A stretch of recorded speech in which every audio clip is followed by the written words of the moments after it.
స్కీమ్లు BRS హయాంలోనే ఆగినాయి. ఇక చూసినావా, ఇప్పుడు ఆగుతున్నాయి, తర్వాత ఇప్పుడు నీళ్ళు వస్తలేవు.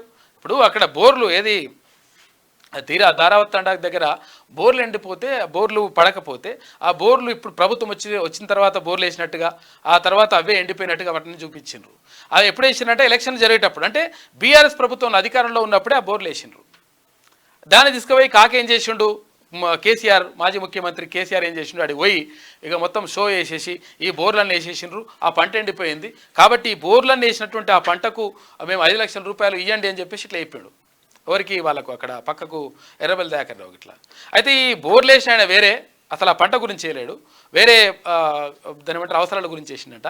తర్వాత ఆ పంట ఎండిపోయింది, చిన్న కొంత ఇంత ఎండిపోయింది వేరే వాళ్ళది. అయితే వాళ్ళకు పరిహారం, అంటే పంట ఎండిపోయిన వాళ్ళకి పరిహారం ఇవ్వండి, బోర్లు వాళ్ళే వేసినట్టుగా చేసిండట. రకరకాలుగా ఇటువంటి కథలన్నీ పడుతూ ఉంటారు. కాబట్టి మనం జాగ్రత్తగా గమనిస్తే ఇవన్నీ కూడా తేటతెల్లమైపోతాయి. అంటే ప్రతి వేసవి కాలంలో కూడా, అంటే రైతులందరికీ కూడా తెలుసు ఆ విషయం, ప్రతి వేసవి కాలంలో అంటే ఒక 4 ఎకరాలు పారే పొలానికి ఒక 5 ఎకరాల పొలం వేసినాం అనుకో, అంటే ఎండాకాలంలో కొంచెం తక్కువ నీళ్ళు ఉంటాయి కాబట్టి అట్లా పారేది ఉంటే కొంచెం ఎక్కువ వేస్తే ఆటోమేటిక్గా కొంతవరకు ఎండిపోవడం అనేటువంటి సహజంగా జరుగుతుంది. దాన్ని ఏం మనం కాదంటలేం. కానీ మొత్తం కూడా ఈ ప్రభుత్వం రాగానే మొత్తం మారిపోయింది. మొత్తం ఎండలు కరువంతా కూడా వచ్చేసింది.